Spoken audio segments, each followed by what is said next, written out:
troops on a short timeline to withdraw from Afghanistan. The Air Force makes a gender-neutral change to its official song, and the Army will stick with bases named for Confederate generals. All that and more on this week's briefing. Let's dive in.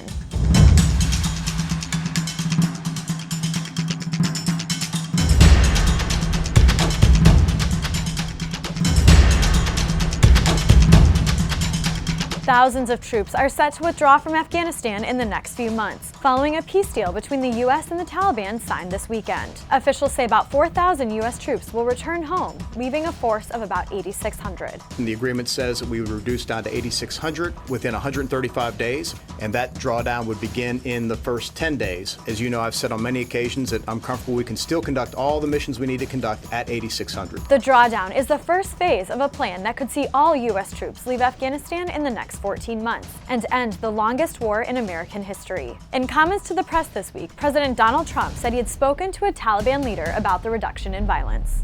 I spoke to the leader of the Taliban today. We had a good conversation. We've agreed there's no violence. We don't want violence. We'll see what happens. They're dealing with Afghanistan, but we'll see what happens. The U.S. confirmed on Wednesday, however, that it already had executed a strike on Taliban fighters in order to stop an attack on Afghan forces. The situation remained fluid as each side tried to work through the early days of the deal. All right, back to the States.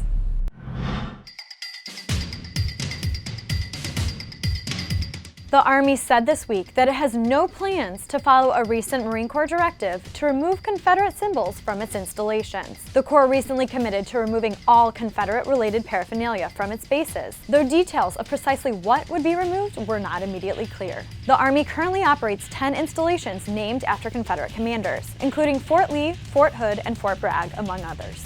Okay, let's head to the Air Force.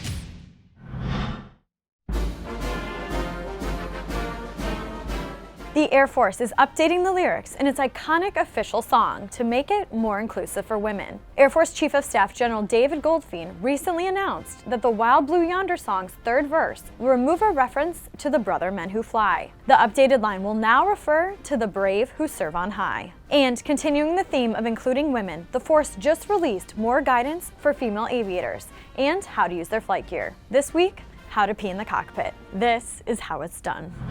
The first thing I'm going to do is set the autopilot. This is the one that I use most successfully throughout the last 15 years. I'm going to push against the rudder pedals and I'm going to lift my butt up off of the seat slightly, maybe about 4 inches. Next, I'm going to unzip my zipper and I'm going to kind of maneuver things out of the way. I'm going to move my underwear just to the side, and now I'm going to go to the bathroom in the jet. And now for the latest on the coronavirus.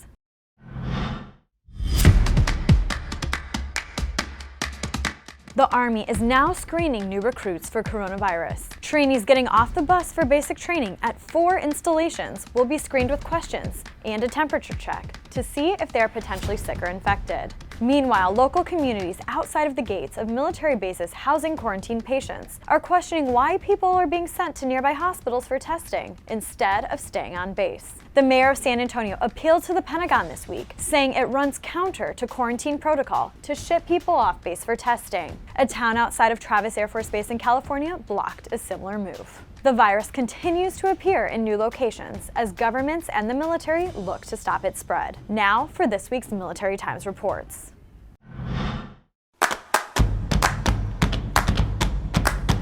In this week's Military Times reports, the Afghan ambassador to the U.S. talks about the latest peace deal between the U.S. and the Taliban and the future of security in the country. Take a look.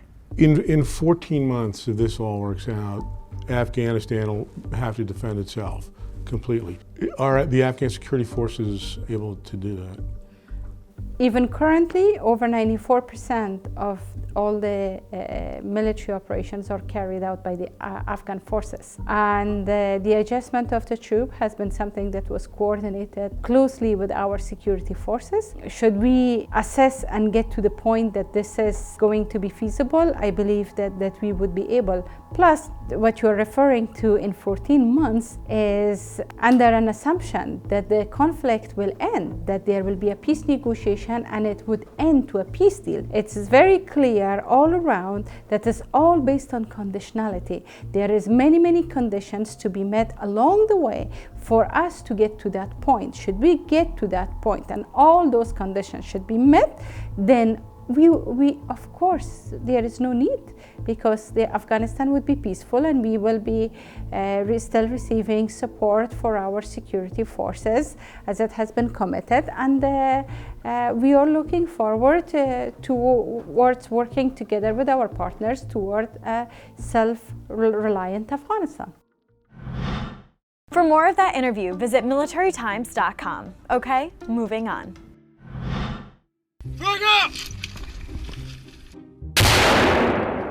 For our outgoing rounds this week, a glance at some fun videos from around the forces. First up, launching a new ship off an icy bay? Sure, let's do it.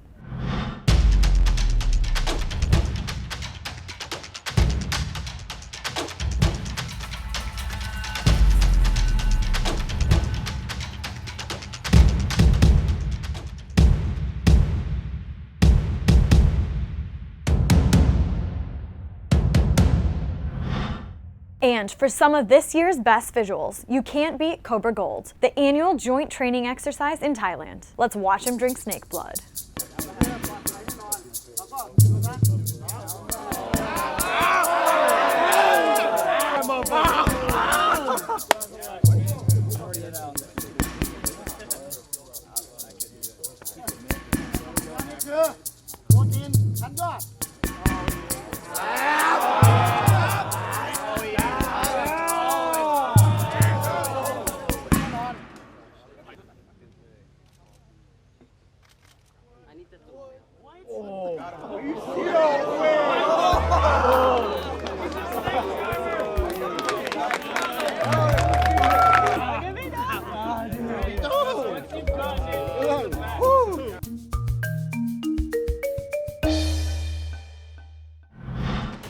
All right, that's all we have time for this week. Please visit us online on Army, Navy, Air Force, and Marine Corps Times.com, and hit us up on YouTube, Facebook, Instagram, and Twitter for the latest news and videos. Thanks for watching, and we'll see you next week.